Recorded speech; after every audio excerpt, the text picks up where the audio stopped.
modalnya ya memang harus matang di itu apa bisnis plan-nya juga kan. Betul, ya, bisnis plan harus matang.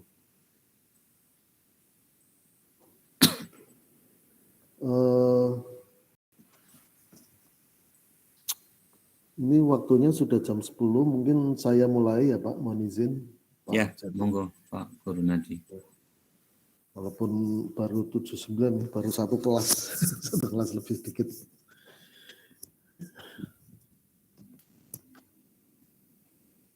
Oke, selamat pagi teman-teman mahasiswa sekalian ya. Semangat ya, tetap semangat dong ya, walaupun apa namanya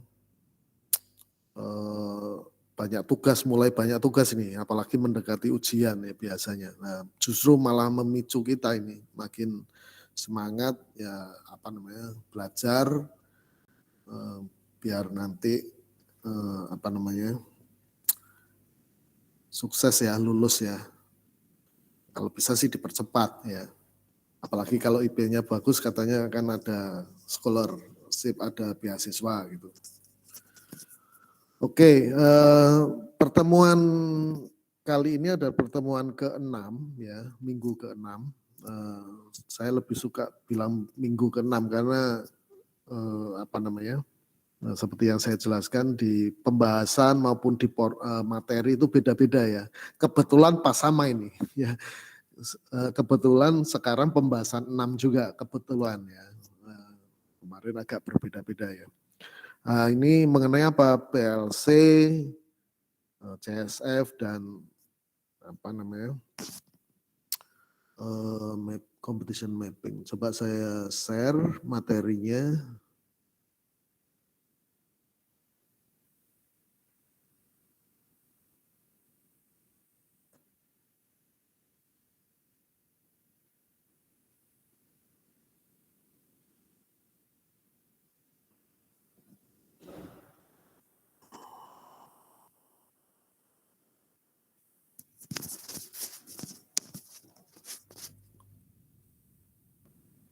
Sudah kelihatan belum?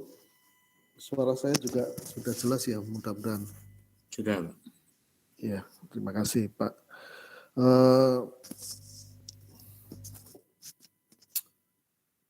Seperti biasanya ya, materi yang saya sampaikan ini tambahan ya. Yang mandatori itu ya sebaiknya Anda lihat di materi yang di portal maupun yang textbook ya, yang diwajibkan atau yang pendukung. Jadi tolong teman-teman jangan sekedar apa namanya di portal saja ya, tapi juga termasuk referensinya. Nah, kalau lebih bagus lagi kalau mencari-cari sendiri ya, untuk menambah wawasan, menambah pemahaman. Nah ini saya juga biasanya enggak dari materi yang di portal yang saya sajikan, jadi ini ya tambahan aja, barangkali bisa melengkapi dengan angle lain, barangkali kalaupun sama dengan angle lain ya atau perspektif lain. Oke, kita mulai dengan product life cycle. Product life cycle ini adalah siklus dari produk ya. Kalau kita yang umum itu dibagi empat stage ya atau 4 tahap. Maaf sebentar. Oke. Dibagi 4 tahap ya, siklus dari produk yang kalau kita memiliki produk ya termasuk produk kita atau produk yang umum ya. Ini bisa produk industri atau produk brand ya. Tergantung apa yang kita apa namanya? Kita akan analisis untuk apa namanya? Mendorong strategi masuk ke marketnya ya. Jadi di sini ada beberapa ya, yang lebih dari 4 ada ya. Mungkin nanti di sini ada sebelum pengenalan, introduction biasanya ada pengembangan ya atau development dari produk itu sendiri. Apalagi kalau digital startup itu umumnya juga di sana lebih kritikal ya biasanya. Sebelum intro justru pengembangan itu kritikal. Di sanalah kita bisa menentukan karena kebetulan kan di kelasnya yang saya ampu itu ada satu yang produknya digital startup ya. Kalau digital startup itu biasanya justru poin terberat apakah kita mau terus atau enggak itu di development ya. Karena intronya pun belum sampai intro sampai selesai seperti di sini sampai di tahap ini mau growth itu belum ya. Karena istilahnya kan biasanya untuk meminimize biaya ya. Coba kita bayangkan ya kalau kita membuat digital startup misalkan taruhlah kita mau membuat software yang untuk mengelola SDM yang dikelola yang dipakai untuk UMKM seperti kita misalnya. Nah, itu namanya biasanya produk itu disebut dengan SaaS ya, software as a service. Jadi itu yang kita sewakan ya, bukan jual putus. Kalau jual putus itu yang masa lalu ya. Kita customize itu jual putus, tapi umumnya kan enggak. Untuk bisnis apapun, UMKM seperti teman-teman kita ini bisa pakai untuk mengelola SDM-nya, orangnya, atau mengelola keuangannya, dan lain-lain. Nah, itu biasanya pada tahap development perlu dana yang besar ya, di sini biasanya. Ini contohnya di sini, sebentar. Nah, ini ada lagi yang masukkan development. Karena ini bisa jadi batal ya istilahnya kita bisa pivoting. Pivoting itu totally berubah ya. Yang tadinya kita mau jualan produk misalkan SAS-nya tadi SDM terus berubah, oh kok nggak pas menjadi keuangan misalkan. Nah itu berubah total kan, nggak sesuai, VP-nya berubah ya, value proposition-nya berubah, targetnya mungkin tetap, tapi target kalau B2B kan sama-sama B2B karena UMKM ya, B2B itu business to business ya, tapi bukan konsumen atau user. Dalam perusahaan itu kan tentu ada user, seperti anak buah kita nanti kan ada usernya, tapi bukan itu targetnya ya si UMKM itu sendiri ya.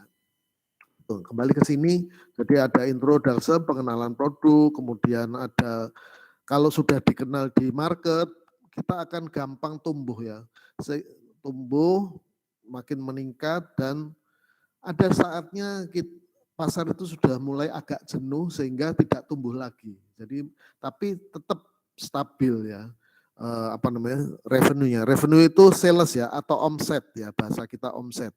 Revenue atau sales, penjualan atau omset. Kalau profit ini laba ya, laba kita. Labanya di sini ini.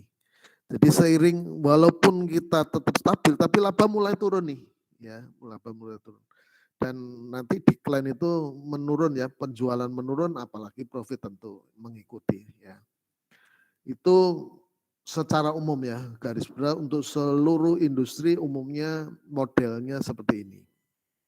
Ya, launch tadi yang introduction tadi launch itu artinya sudah proven ya. Ini kita bicara umum ya, entah digital startup, entah produk konvensional seperti umumnya kita ya.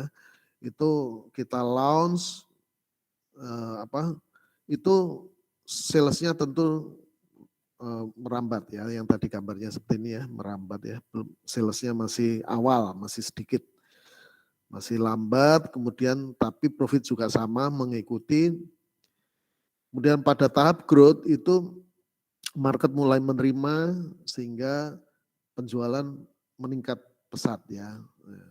Tegak ya, pertumbuhannya menjadi tegak. Kemudian ini mature itu dewasa ya, tapi sebenarnya maksudnya produk dewasa itu ya sudah stabil ya. Sudah steady kalau di sini ya. Tinggal ngambil istilahnya itu ngambil labanya saja ya. Biasanya kalau sudah stabil itu, kalau produk-produk sudah stabil kan promosi sudah mulai berkurang. Kalau di awal-awal ini promosi kan pasti gencar ya, apalagi di sini nih. mengenalkan produk gencar. Tapi kalau sudah stabil, biaya promosi berkurang, ya, apa namanya? Kemudian investasi untuk mengembangkan produk juga sudah berkurang. Mengembangkan dalam artian memperbaiki fitur-fitur atau kalau perlu menambah atribut, tapi mungkin atribut sudah enggak ya, tapi menambah fitur-fitur apa yang bisa membuat orang lebih bisa bertahan ya, karena ada perubahan-perubahan yang tidak membuat bosan ya. Kemudian declining, ini marketnya sudah jenuh ya, sudah betul-betul jenuh sehingga maksudnya ya apa, karena yang beli sudah, yang jualan sudah kebanyakan, yang beli tetap atau bahkan berkurang ya, karena mungkin sudah ada produk lain. Di ini keterangan tadi yang ya growing, customer, brand building dan seterusnya. Ini mungkin lebih enak yang grafik ini. Ini saya ambil di internet ya, teman-teman silakan ambil di internet banyak ya. Ini enggak harus ya apa namanya? Enggak harus bereputasi karena umum sekali ya. Tapi kalau untuk penelitian dan lain-lain ya Anda harus cari situs-situs yang bereputasi, yang bagus lah, yang jangan yang kurang akademis. Nah ini ya ada beberapa perspektif ya dari sisi audiens ya. Itu ini early adopters ya.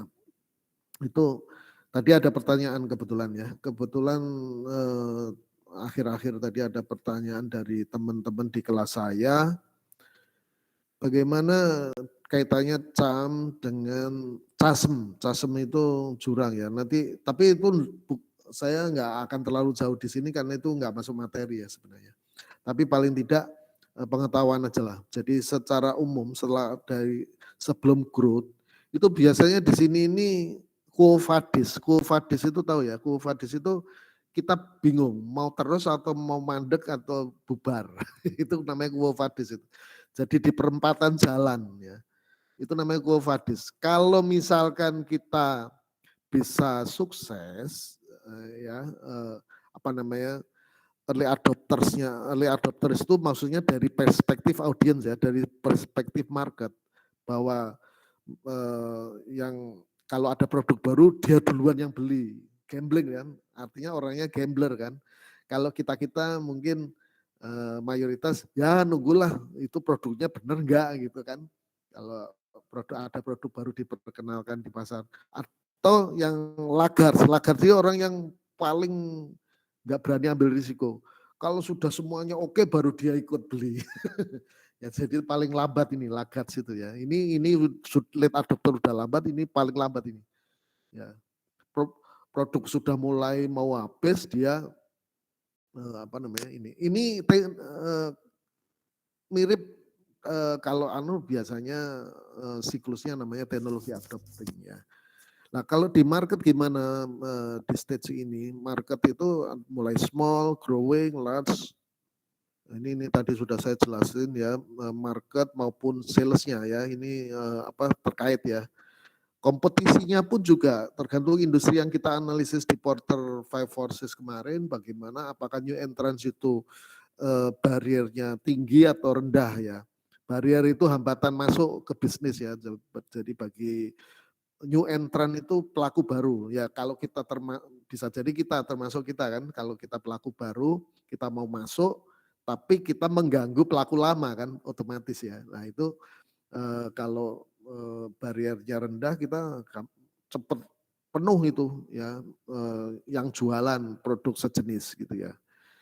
Nah ini kalau sudah mulai penuh dia melambat ya, itu tadi pertemuan antara jumlah yang mau beli dengan suppliernya atau produsennya yang jualan maksudnya. Yang jualan makin banyak karena apa namanya seiring dengan waktu tentunya kan.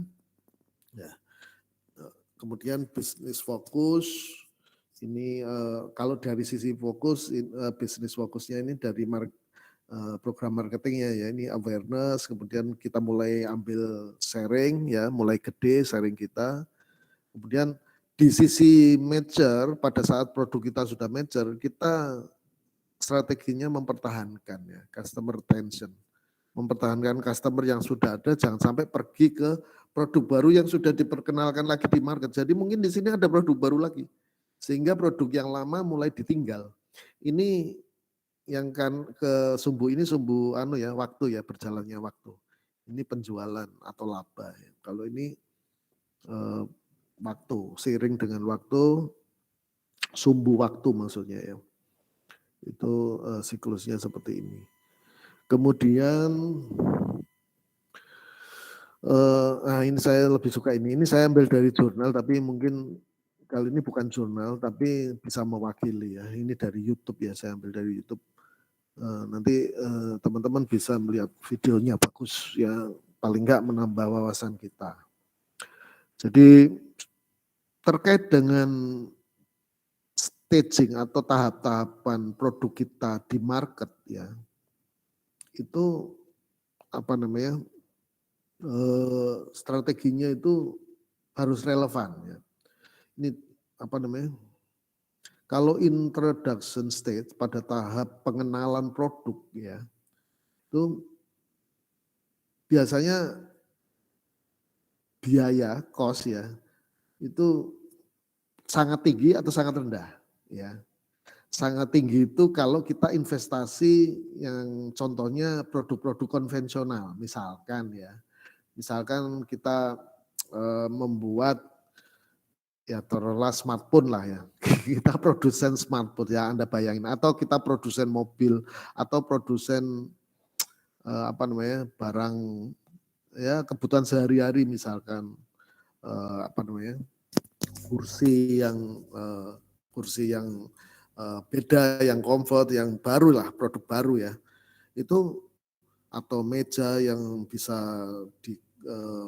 berubah-ubah bentuknya gitu ya, sesuai dengan kebutuhan misalkan, itu biayanya biasanya tinggi sekali ya untuk pengenalan, karena kan belum dikenal oleh publik ya, belum dikenal oleh publik. Tapi ada juga produk baru yang sudah dikenal publik ya, tapi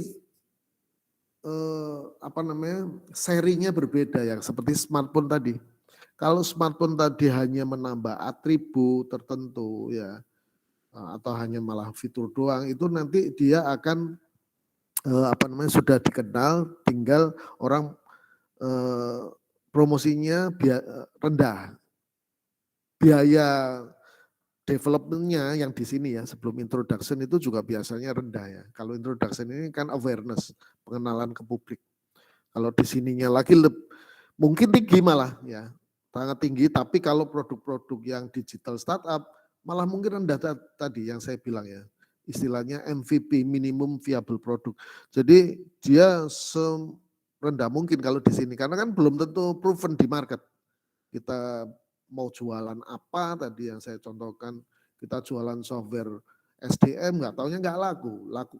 Ternyata yang dibutuhkan market keuangan ya, software keuangan. Nah, baru itu kita pivoting namanya. Nah, kalau sudah pivoting, sudah proven, baru kita perkenalkan di market. Itu pun masih perlu feedback ya, karena kan atribut kita belum tentu proven ya. Ini baru gambler tadi yang make ya, para user kayak ya orang-orang yang kebanyakan duit atau anak muda biasanya ya, nggak punya duit tapi gambling, yang penting produk baru ya, dia duluan dapat. Nah, ini di sini nih.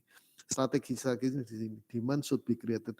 Jadi demand should be created itu maksudnya ya harus kita ciptakan sendiri ya demand, karena kan produk kita memang belum, kalau kita ingat VP ya, value proposition pada bisnis model ya, itu di sebelah kanan kita itu kan saya kemarin beberapa kali saya sampaikan bahwa sebaiknya segmennya yang fokus ya kan,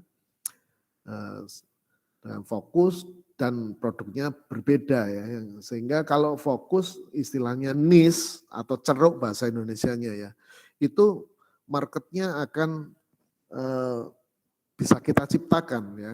Kalau ternyata karena biasanya market niche itu memerlukan solusi yang belum ada di market ya. Pasar itu belum memenuhi, jadi kalau lebih besar dari niche ya, itu misalkan yang agak umum lah ya, pasar yang lebih besar biasanya itu ada beberapa hal yang belum tersedia menjadi problem dari suatu segmen customer tertentu yang belum bisa dilayani oleh produk yang umum tadi, sehingga kita membuat produk yang lebih khusus ya. Nah, kalau contohnya ya kalau ini kebetulan di tempat saya ada misalkan customize lah ya, apa namanya tadi yang kemarin tanya itu apa hand sanitizer ya, tapi custom. Ya. Customnya gimana? Oh customnya custom anak muda misalkan, karena segmennya anak muda. Saya kalau pakai anak muda itu kalau pakai hand sanitizer kok kayak sama orang-orang tua semua lah. Tapi kan dibuat mungkin, ya, mungkin ada ide. Saya ingin yang spesial buat saya, apalagi kalau ada namanya saya misalkan, atau t-shirt dan lain-lain. Produk-produk tertentu itu yang kita create ya. Pada saat growth itu volumenya meningkat, ya meningkat.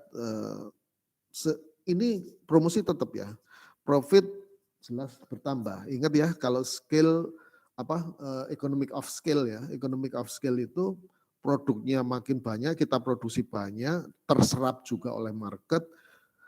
Dan kebetulan di daerah sini ini kompetisinya masih rendah ya, karena di sini nggak ada kompetisi karena kita kan baru ya, bikin produk baru, kompetisinya masih rendah. Nah di sini kompetisinya sudah mulai ada karena orang lain sudah mulai tiru-tiru kita ya, meniru-meniru kita. Ya sehingga mereka masuk juga misalkan ya. Jadi mulai banyak tapi kita tetap leader ya. Sehingga kita tetap growth ya, produk kita ya, produk yang kita ciptakan ya.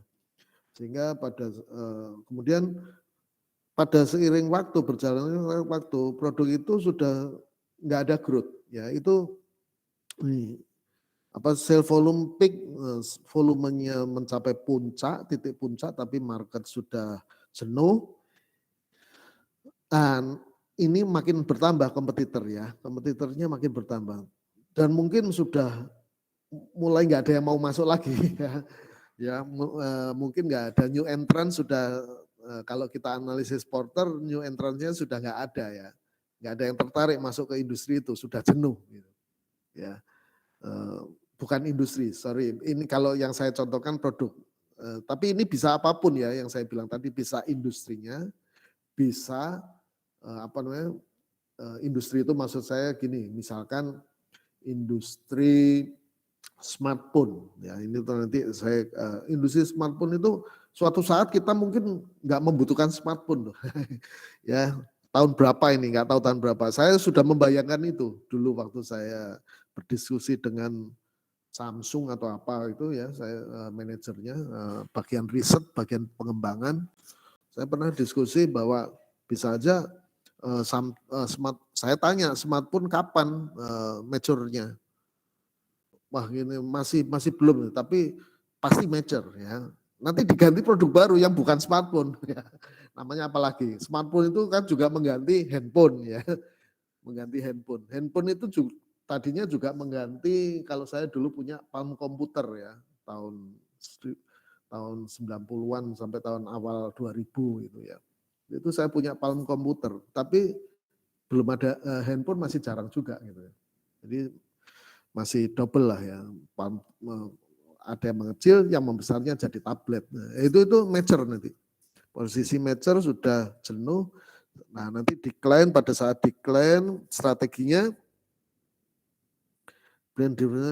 kalau ini brand differentiation ya, jadi differentiation itu diversifikasi ya, atau fiturnya ditambahin, itu strateginya itu ya, ditambah supaya tetap laku barang ya.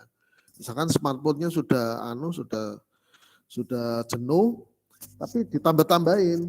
Misalkan ada pikselnya ditambah dikit, kameranya tambah muka belakang, malah ada 3-4 kamera dan lain-lain ya. Itu tambah-tambahan fitur itu untuk mempertahankan market sebenarnya ya. Supaya tetap pakai smartphone ya, merek tertentu misalnya. Kalau ini industri ya, karena smartphone industri ya. Tapi juga bisa produk ya yang tadi saya sampaikan. Oke. Dari sisi pricing pun juga strateginya juga berbeda ya. Pricing kalau di portal kan ini pointer-pointer ya, bullet point. Ini kalau ada istilah rapid scamming strategi itu ya, kalau promosinya digencarin, tadi kan di awal-awal kita promosi gencar itu kalau apa? Kalau belum dikenal kan, tapi harganya kita tinggikan untuk cover biaya promosi yang tinggi ya. Biasanya ya kayak kemarin apa ya, contohnya kalau mobil listrik misalnya ya barusan yang ini, mobil listrik itu harganya mahal banget ya. Karena kan orang juga apa namanya, ini untuk menservis gambler-gambler tadi, early adopter. Orang yang pokoknya gua duluan, nah, gitu ya, kira-kira gitu ya. Gua duluan atau duitnya kebanyakan jadi belilah, saya nggak perlu apakah itu nanti nggak ternyata apa mobil listrik itu susah ngecasnya dan lain-lain, nggak penting. Yang penting gua punya duluan. Nah itu early adopter, itu kan kita promosikan tinggi ya. Tapi karena dia tajir, ya tajir itu kaya ya, cukup duitnya, ya kita kasih harga yang mahal sekalian. Ya. Kita kasih mahal sekalian juga untuk nutup biaya pemasaran kan, ya kan. Kebalikannya cukup low karena kan produk itu sudah ada, cuman apa namanya ini meneruskan aja ya, sehingga sudah dikenal si brand kita ya. Tapi itu ada perubahan-perubahan VP ya, value proposition-nya agak ada perubahan-perubahan ya, sehingga apa namanya harganya tetap mahal. Ya, bisa. Nah ini atau rapid penetration. Kalau penetration itu maksudnya kita mencoba menembus market yang agak berat ya, itu sehingga berat itu dalam artian bisa berkompetisinya berat atau bisa jadi produknya kurang proven ya.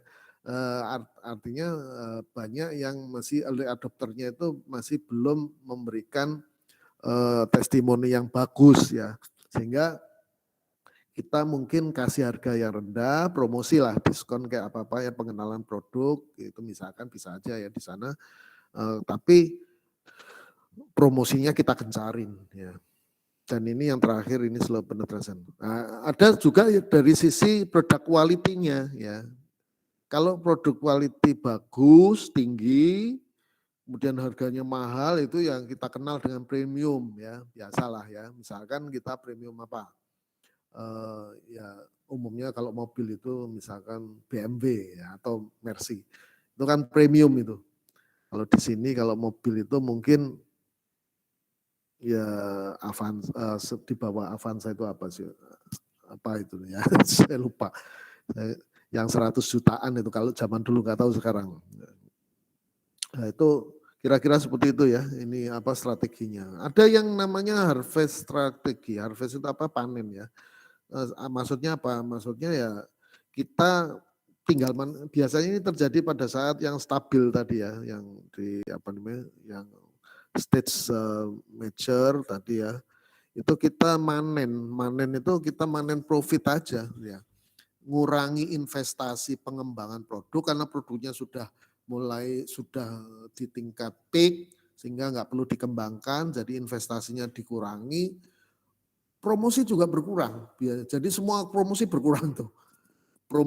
Semua biaya maksud saya, biaya investasi berkurang ya, investasi dalam artian untuk pengembangan kan, walaupun produk itu sudah dalam tingkat melewati introduction malah growth, tapi kan biasanya tadi saya sebut masih ada biaya-biaya untuk nambah kamera misalnya kalau smartphone ya, nambah ini itu, nah itu dalam tahap-tahap itu kan pasti ada biayanya, itu namanya biaya investasinya ya, atau biaya promosinya ya untuk dikenal di market karena ini kan suatu seri yang baru misalkan itu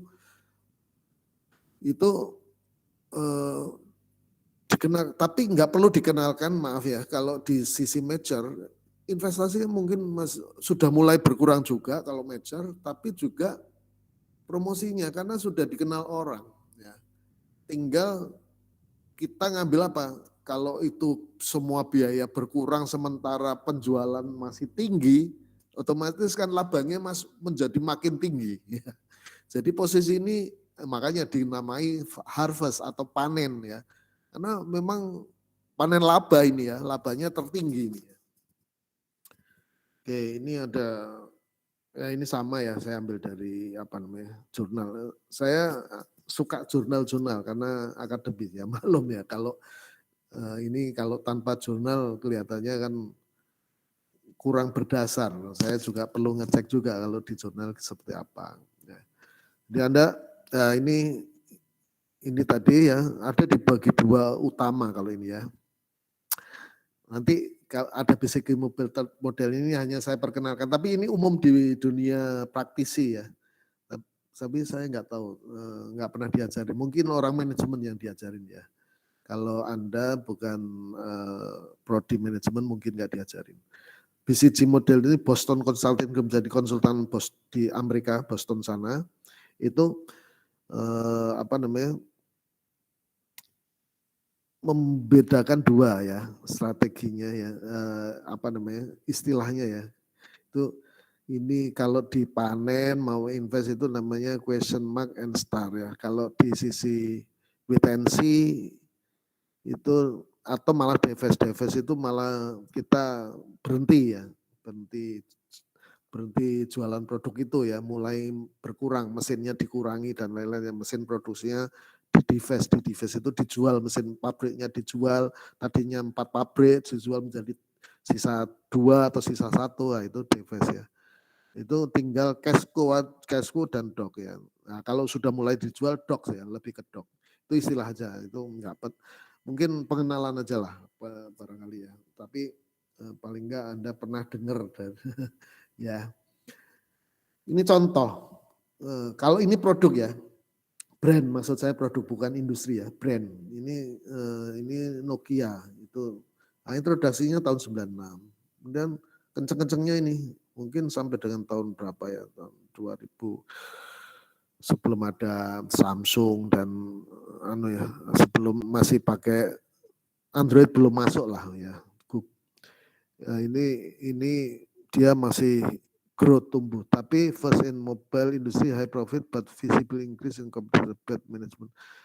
Ini termasuk ini yang membuat maturity-nya itu ya bad management ya salah satunya ya. Tapi sebenarnya dia lupa menangkap perubahan yang ada di pasar ya. Ya, jadi ternyata makanya yang kemarin saya beberapa waktu lalu saya sampaikan pada saat yang relevan itu ya mengevaluasi bisnis model kita ya. Enggak sekedar industrinya yang di Portal Five Forces, tapi walaupun itu juga penting ya, tapi lebih komprehensif kalau kita menilai mengevaluasi bisnis model kita secara periodik ya. Secara periodik. Jangan-jangan ada perubahan di market ya kan. Perubahan di market itu yang mungkin kita perlu serve ya supaya di sini nanti bisa agak lebih panjang atau bahkan mungkin naik lagi. Jadi biasanya ini kan gini siklusnya. Ini nanti ada produk baru lagi yang naik dan seterusnya ya. Karena salesnya makin tinggi juga atau tetap tapi berubah ya.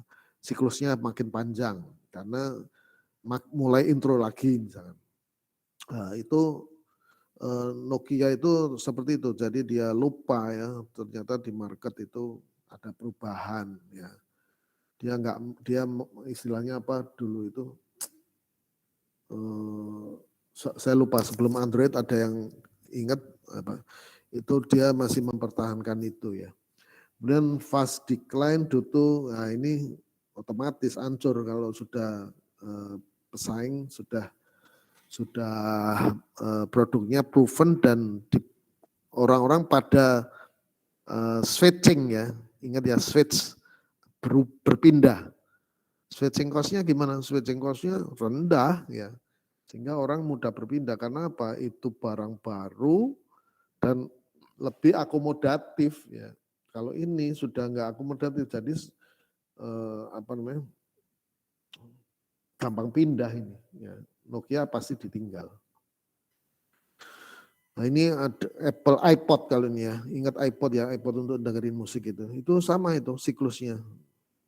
Nah ini tahun berapa itu, 2014 itu sudah Apple Kisses reporting iPod series sudah menghentikan laporan penjualan iPod-nya di tahun 2014. Walaupun mungkin masih ada tapi itu sisa-sisa aja lah karena sudah habis ya. Produk itu sudah decline. Ada ini yang tadi saya sebut smartphone yang saya singgung di awal tadi, saya pernah diskusi dengan research manajernya Samsung itu, dan saya berpikir harus karena umumnya, karena produk life cycle ini umum ya, pastilah smartphone juga punya cycle kan, pasti ada decliningnya kapan, tapi kita belum tahu ini decliningnya kapan. Bahkan orang produsennya pun juga masih belum tahu. Jadi ini tapi masih sudah mature katanya ya kan. Ini tahun 2020 sudah mulai stabil nih. Sudah enggak naik, naik itu kan growth ini. Ini kan growth, tumbuh. Ini sudah mulai stabil. Ya. Tah itu namanya apa nanti kalau ada penemuan baru smartphone berubah menjadi apa nanti ya. Digital kamera itu yang menggantikan konvensional kamera itu juga sama karena digantikan lagi oleh smartphone ya. Kamera itu bukan nelpon lagi, sudah menjadi kamera digital juga gitu. Ya. Ini dia digeser oleh itu ya, oleh smartphone. Oke, ini yang tadi saya bilang ya. Jadi ini selalu sebelum kalau kita berbisnis selalu berpikir itu bisnis modelnya kita review terus atau kita analisis dengan Porter 5 Forces juga sama atau Pestel atau apa Frio dan lain-lain itu kita analisis ya. Nah, termasuk nanti kompetisinya seperti apa itu supaya apa? Supaya ini enggak sempat decline kita naik lagi dan seterusnya. Ini contoh ini mobil India ya, Maruti. Kalau kita kan apa dulu Timor ya. Kalau India ini Maruti 800 ya. Ini juga sama ini, ada cycle-nya. Critical success factor yang kedua ya. Critical success factor itu apa sih? Faktor-faktor utama ya. Sebenarnya faktor-faktor yang menjadi penentu keberhasilan, kesuksesan sebenarnya. Ya. Istilah CSF ini nanti kalau Anda lihat di portal sih ada juga sih. Di portal itu ada terakhir summary-nya KSF. Walaupun sebenarnya kalau Anda pelajari, Anda googling ya, ada ada scholars atau ilmuwan di textbook tertentu itu membedakan antara CSF atau Critical Success Factor dengan KSF atau Key Success Factor ya. Mungkin bisa saya ini apa ya setelah ini sebelum ke sini jadi mungkin bisa saya ini ya kalau kita disamakan ya tapi mungkin saya analogikan seperti ini ya kalau misalkan kita mahasiswa mata kuliah entrepreneur ya kuliah entrepreneurship ya itu kira-kira apa CSF-nya? CSF itu sebenarnya penentu kesuksesan untuk untuk supaya kita bisa sukses mempelajari mata kuliah entrepreneurship. Tentunya di Bunda Mulia ya. Itu gimana? Nah, itu kalau menurut saya ya critical success faktornya itu ada 3 ya. Kehadiran ujian UTS UAS maupun TM atau tugas mandiri. KSF-nya apa? KSF-nya itu ya rajin hadir, rajin ngerjakan PR, rajin ngerjakan tugas, rajin membaca textbook, rajin googling dan mungkin termasuk juga rajin diskusi yang saya encourage ya ke teman-teman ya, diskusilah sesama kelompok. Tugas-tugas Anda itu Anda diskusikan, barangkali juga bisa. Jadi jangan tanya, Pak ini saya bingung, ngisi ini maksudnya gimana lah, belum lihat temannya yang lain sudah ngisi, coba diisi. Barangkali juga, kalau nggak ngerti diskusikan ke teman-teman yang kelompok lain gitu ya. Jadi itu sebenarnya critical success, key success faktornya itu ya. banyak diskusi ya untuk nambah wawasan. Tapi di kita disamakan juga nggak apa-apa. Ada lagi nanti istilah yang saya minta di tugas itu nanti ada KPI. KPI itu Key Performance Indicator. Key Performance Indicator itu kriterianya ya. Kalau tadi apa aja faktor-faktor utama penentu keberhasilan, kalau ini KPI itu kriterianya misalkan kehadiran minimum ya 70%. Misalkan. Nilai minimum 56 baru lulus, di bawah 56 nggak lulus. Ya, itu kira-kira itu. Atau kalau kita bukan sekedar lulus, misalkan kita targetnya nilai A, misalkan minimum nilai 90 misalkan. Ya, itu menjadi KPI ya. Oke, ini ada untuk sebenarnya success factor itu di CSF itu pertama kali oleh Rokat ya, ini ilmuwan ya. Sebenarnya sebelumnya lagi success factor aja, tapi ini dia mana sih yang kritikal itu yang kritis ya, yang betul-betul menjadi penentu kritis. Nah itu ada 4 tipe. 4 tipe ini harus 4-4-nya kita lihat ya. Dari industri yang spesifik karakteristiknya pasti tertentu kan, berbeda industri CSF-nya akan berbeda ya. Kemudian strategi, walaupun industrinya sama, kalau strateginya berbeda, strategi pesaing berbeda dengan yang lain, itu juga CSF-nya akan berbeda ya. Termasuk kalau lokasinya berbeda ya, strateginya kita main di Indonesia Timur misalkan, atau main di Jabodetabek saja misalkan ya. Sementara pesaing kita main seluruh Nusantara misalkan. Nah, dia melayani seluruh Nusantara. Itu strategi CSV-nya berbeda. Bagaimana kita bisa Jabodetabek mengalahkan yang pemain Nusantara, kan bisa aja. Ya. Itu termasuk ya, atau sesama Jabodetabek misalkan. Itu kemudian environment CSF ya, environment itu bisa situasi di luar bisnis kita ya. Faktor-faktor apa misalnya ekonomi, politik dan lain-lain yang mempengaruhi, ini juga menjadi critical success factornya, menjadi penentu juga ya. Kalau ini berubah ekonominya, misalkan kayak kemarin ada pandemi dan lain-lain, ya tentunya nggak jadi sukses ya. Nah, itu critical karena dipengaruhi oleh environment. Temporal CSF, temporal itu maksudnya sementara ya. Sementara itu biasanya internal ya, kebutuhan-kebutuhan internal itu bisa berubah-ubah juga. Kalau tujuan kita berubah ya berubah ya. Tergantung dari ini. Ada lagi yang tambahan, ini contoh ya, contoh CSF. Mungkin ada di internet ya, ini saya ambil di internet aja. Jadi Anda biasakan mencari gini-gini di internet ya. Terus padahal ngetik itu cuma berapa detik terus ada jawaban. Ya. Jangan terus males ngetik pertanyaan, Pak ini gimana Pak? Nah, gitu. Kalau ini gimana itu kan seolah-olah belum ada upaya gitu ya. Terus apalagi malah CSF itu artinya apa? Lah itu lebih parah lagi itu ya. Kalau saya mohon sekali ya teman-teman ini yang punya ketangkasan itulah. Kita kan orang digital ya. Apalagi Anda ya. Di era digital dan orang digitalnya Anda itu ya. Itu Anda harus terampil. Ini contoh-contoh aja bisa dibaca lah ya, waktunya mungkin terbatas ya. Kemudian ini yang saya minta di tugas ya, ada CSF kaitkan dengan KPI. Ya contohnya ini kalau CSF-nya apa yang crucial step company ini apa sih? Objective and implement. Ini contoh aja umum ya. High quality produk ini produknya harus kualitasnya tinggi, kemudian bisa mempertahankan keunggulan bersaingnya yang tadi atau kemarin ya saya sampaikan. Kemudian bisa lebih efisien, ngurangi biaya. Itu critical success factornya ya. Tentunya untuk tetap laba tinggi dan terus ya.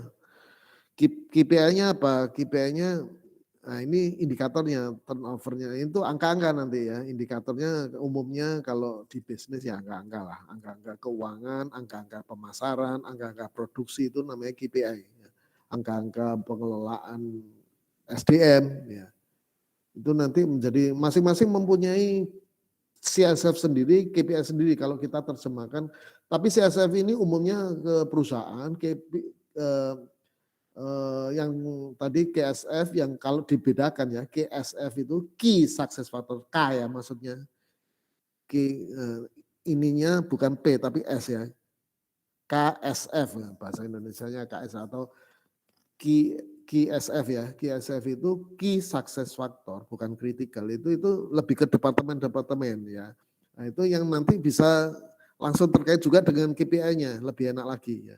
Kalau ini KPI secara organisasi juga organisasi secara bisnis secara umum ya.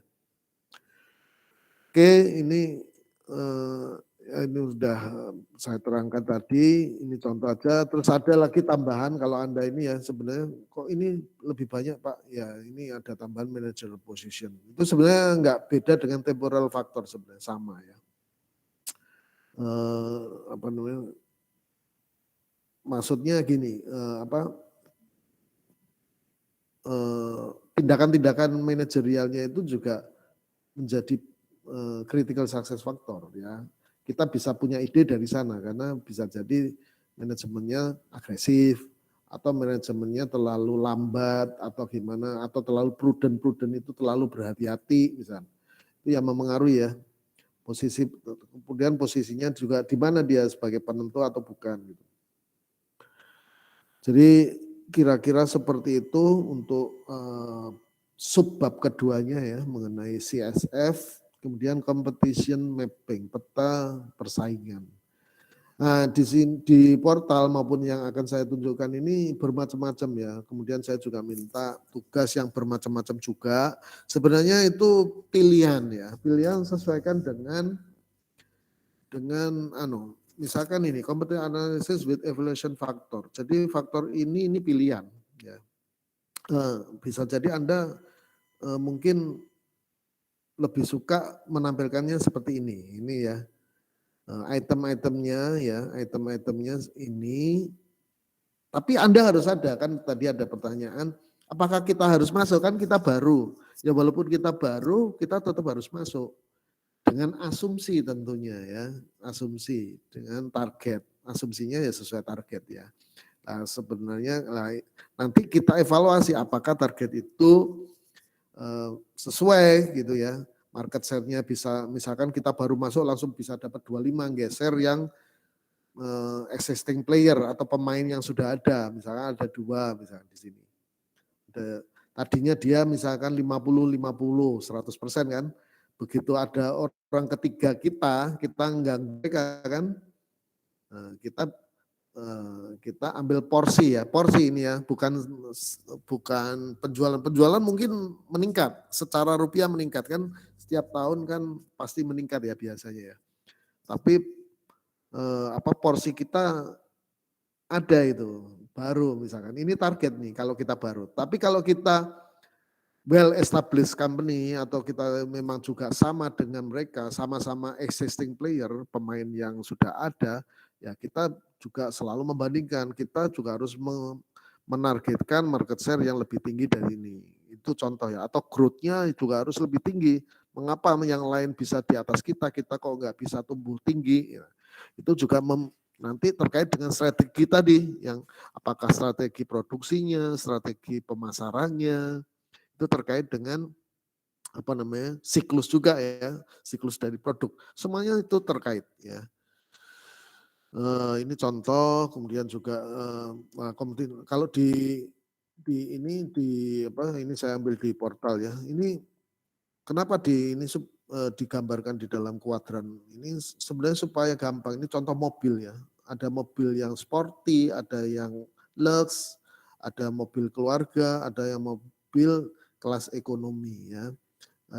Agia ya, ini baru ingat saya, Agia ya. Agia itu yang lebih, itu kan paling ekonomis itu ya. Ini VW Golf juga ternyata sama ya, paling ekonomis. Tapi itu sporty, kalau ini kan enggak ya, apa namanya, ya ekonomi saja ya, hanya ekonomi saja, enggak sportif juga enggak family, tapi ada juga yang untuk family ya. Nah itu kalau ada ruang kosong inilah, ini yang kita menjadi cari-cari ide ya, cari-cari ide atau di sini misalnya kita mau cari ide nih supaya peta persaingan ini kita enggak head to head ya. Maksudnya selalu harus ada yang different ya, fokus yang tadi saya bilang selalu. Jangan hal yang sama kita ikutin, kita harus berbeda ya. Itulah perlunya kita punya ide, inovasi dan lain-lain ya. Inovasi itu artinya sudah proven ya, kreatif maksudnya. Kita harus punya ide kreativitas untuk menciptakan sesuatu yang belum dilayani oleh market. Ini kan market mobil belum melayani daerah sini. Barangkali ada segmen customer yang belum terlayani kan, yang inginnya murah banget tapi juga rame buat family misalkan. Kelasnya kelas mobil family banget, tapi juga paling murah banget misalkan. Itu belum terlayani, sehingga saya harus, itu menjadi target segmen market kita di bisnis model ya. Sehingga kita akan ngarang kreativitas, apa VP-nya, value yang kita tujukan apa, solusinya apa supaya murah tapi juga itu berfungsi sebagai family mobil ya. Nah ini sama ini cara lain menampilkan dengan centang-centang, ini juga eye catching dengan bintang-bintang. Ini cara menampilkan aja ya.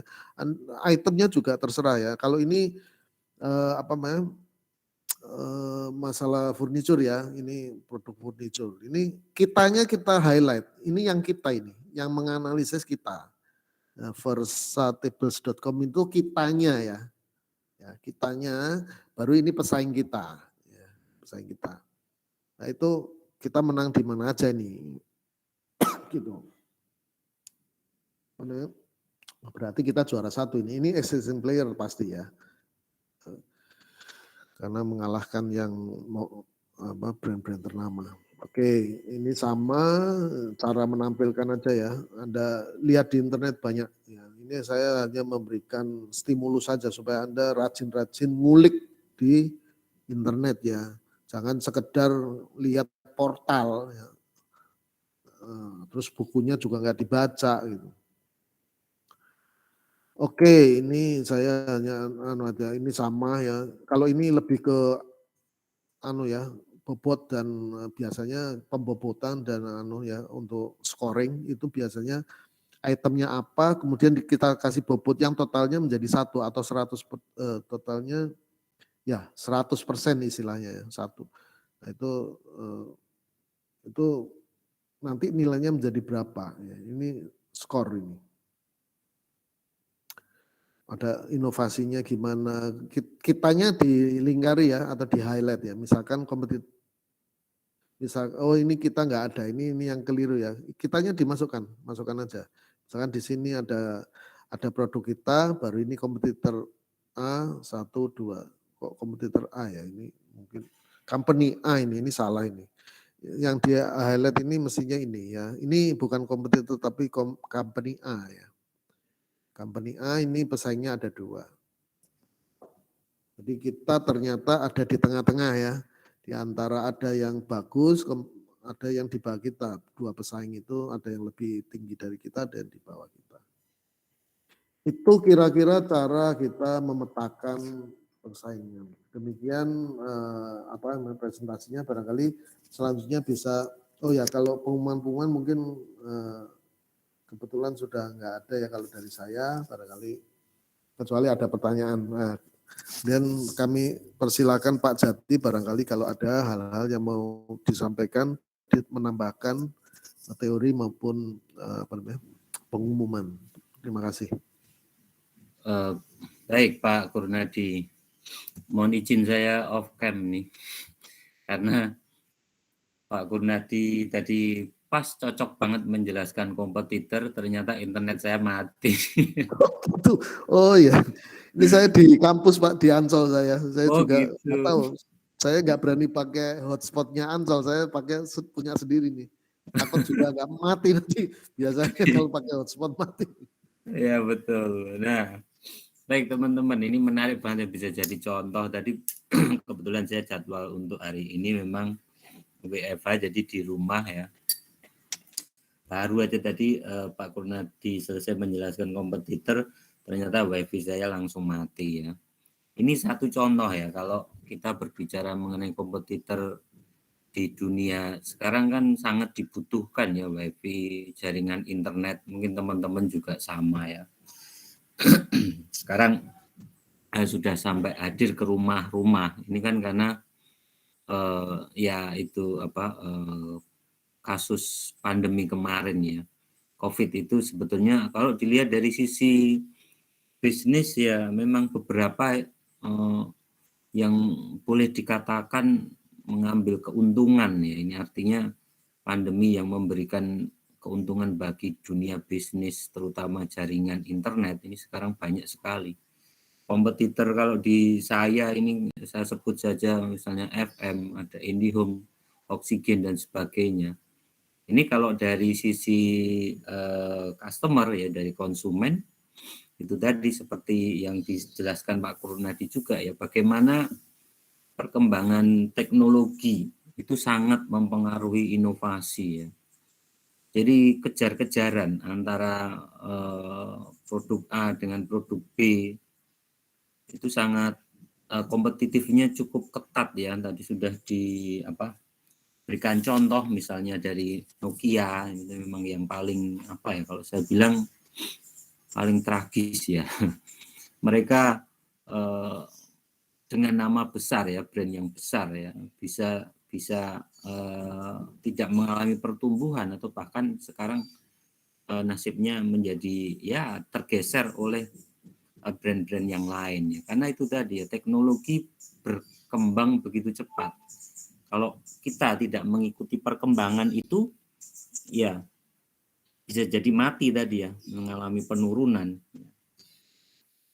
Nokia menjadi satu contoh. Kemudian tadi juga banyak produk otomotif ya di Indonesia atau bahkan di luar ya. Beberapa produk yang sudah dikatakan mati ditarik oleh perusahaannya juga banyak ya. Terutama kalau mereka tidak mengikuti inovasi, tadi sudah disampaikan juga ya. Inovasi itu yang paling utama ya, salah satunya di produk tadi. Meskipun banyak nanti inovasi di manajemen, inovasi di pengelolaan, ya, inovasi di keuangan dan sebagainya. Nah, dengan berbagai bentuk inovasi yang sudah muncul, terutama yang terkait dengan teknologi, sekali lagi kalau kita tidak mengikutinya, ya tidak market kita akan lari ke produk yang lain. Jadi juga sudah disampaikan handphone ya. Sekarang bahkan ada yang tanya kalau beli handphone itu sekarang beli handphonenya atau beli kameranya gitu ya. Fungsi untuk komunikasi mungkin sudah bergeser dengan fungsi kamera ya. Nah ini teman-teman yang di pariwisata juga harus melihat produk-produk wisata itu sekarang tidak seperti dulu ya. Kalau wisata itu kita datang di satu tempat, kemudian menikmati alam itu, menikmati keindahan itu. Coba perhatikan sekarang di produk-produk pariwisata apa yang muncul. Terutama untuk segmen-segmen tertentu ya, misalnya untuk segmen anak muda. Mereka datang di suatu tempat itu melihat lokasinya, menarik enggak untuk foto. Ya, ini banyak sekali ya tempat-tempat wisata baru ya, tempat-tempat nongki-nongki dan sebagainya itu karena mereka menggait ya marketnya adalah pada anak atau remaja seusia teman-teman ini yang suka sosmed dan sebagainya. Nah ini marketing juga bagi produk itu ya. Kemudian apalagi tadi ya, digital, oke ya banyak sih. Satu contoh Fuji juga ya, kita kalau di generasi mungkin saya Pak Kur masih tahu ya dulu kalau foto itu ya uji film ya, kalau kita masih pakai kamera yang pakai roll film itu ya, kita pasang. Nah, itu lepas itu ya udah kita hancur, hilang semua foto kita ya kan, kalau filmnya lepas. Sampai sekarang juga itu bergeser ya, pergeseran inovasi teknologi ke kamera. Sebelum digital ada yang semi digital, jadi ada yang masih menggunakan film tapi dia operasinya sudah semi digital ya, pengaturan rana, kemudian cahayanya semi digital. Baru sekarang muncul kamera pocket ya, ada kamera pocket yang kecil itu ya, yang sudah dioperasikan oleh digital, tapi tidak stop di situ juga. Kemudian kamera SLR yang besar ya, dengan lensa besar ya, Canon misalnya, dia bisa bertahan ya, karena dia mengikuti perkembangan tadi, inovasi ya. Maka jangan sampai marketnya lepas ya, karena Canon salah satu perusahaan yang bergerak di bidang kamera yang cukup mumpuni untuk produknya ya. Oke, mungkin itu saja penekanan dari saya. Oh ya, dari kelas saya, mungkin nanti tolong dicek ada tugas mandiri juga ya teman-teman, di situ bisa tugasnya sudah saya pasang di pertemuan ya di minggu ini ya. Nanti dicek saja di situ, waktunya cukup panjang ya, 1 minggu nanti sampai tanggal 3, silahkan untuk membuka wawasan teman-teman ya. Seperti tadi Pak Kur sudah sampaikan, jangan cuma puas dari portal saja. Ya, di situ saya minta Anda untuk mencari 1 atau 2 dari tokoh-tokoh kewirausahaan ya. Anda bisa belajar dari situ. Nah, apa yang bisa dipelajari dari tokoh itu? Ya, teman-teman bisa melihat bagaimana strategi si tokoh itu dalam mengembangkan bisnisnya. Atau mungkin tidak harus tokoh yang terkenal, misalnya Anda punya satu sosok di sekitar Anda ya, teman-teman ini punya, saya ini misalnya tetangga saya Pak, ini dia mengembangkan usaha bisnisnya ini sampai berkembang, boleh ya, silahkan. Jadi yang paling penting teman-teman bisa belajar selain dari teori juga dari tokoh-tokoh tersebut. Nah, kalau misalnya di sekitar Anda punya atau ada tokoh yang teman-teman rasa ini mempunyai nilai, mempunyai value untuk Anda, bisa saja itu diangkat, atau bahkan Anda bisa semacam wawancara atau ngobrol, gimana kok jatuh bangunnya itu seperti apa ya kan, susahnya membangun bisnis itu dari awal ya. Bisa saja itu teman-teman nanti gunakan untuk tambahan di dalam tugas mandiri. Kemudian juga tadi sudah banyak disampaikan dari Pak Kur ya, teori-teori bisa dicari dari internet ya. Banyak itu teman-teman bisa belajar, jadi nggak cuma dari kami, tapi bisa belajar mandiri. Itu saja mungkin Pak Kurnadi, tambahan dari saya. Terima kasih Pak. Terima kasih Pak Jati. Saya buka pertanyaan, barangkali ada pertanyaan dari rekan-rekan mahasiswa.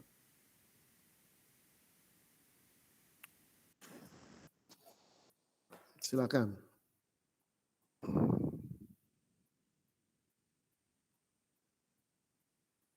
Ini mudah-mudahan dengerin beneran ya. takutnya yang dengerin laptopnya atau HP-nya aja. Oke, yang saya kelihatan ini selalu ini rajin on cam ini Mas Dharma ini, Dharma ya, ini rajin. Mudah-mudahan juga dengar betul nih. Ya, halo Mas. Halo Pak. Oh ya, mudah-mudahan dengar betul ya. Nggak ngerjain yang lain. tapi ini saya salut. Ya, sebenarnya perlu ini teman-teman yang lainnya ya, kita semangat lah ya. Jangan jangan ala kadar ya. Apapun yang kita kerjakan jangan ala kadar. Misalkan kita sedang kuliah di forum, ya all out. Kalau perlu posting 10 kali, 20 kali, nggak usah terbatas 3 kali. diskusi kemana aja, menjawab, merespon teman-teman kan itu melatih kita untuk aktif. Pertama otak kita aktif, kedua menambah wawasan pasti ya, karena ada yang tanya terus kita jawab. Nah, itu dari forum. Kemudian kalau di Fitcon kita juga all out ya, jadi tidak ala kadar. All out itu maksudnya ya betul-betul mendengarkan terus apa yang disampaikan, kalau perlu ditanyakan kalau kurang mengerti. Nah itu namanya betul-betul all out untuk apapun yang kita kerjakan, apalagi bisnis kita nanti ya. Itu saya mohon sekali ya ke teman-teman ya, semangatnya nih ya. Jangan sekedar ala kadar, apalagi kalau SPP-nya apa SPP itu? Ya SPP ya sekarang masih istilahnya. Biayanya dari orang tua lah itu jangan ala kadar itu ya. Oke mungkin kalau sudah nggak ada saya akhiri ya. Mohon izin Pak Jati kita akhiri barangkali ya. Baik, Pak boleh Fitcon Pak. ini ya terima kasih perhatiannya Pak Jati dan rekan-rekan semuanya ya, sampai jumpa minggu depan. Terima kasih Pak Gur, Nadi, mahasiswa semua, sampai jumpa minggu Terima kasih, depan. Pak. Tetap semangat ya. Terima kasih, Pak. Ya, Terima kasih, Pak. ya, sama-sama.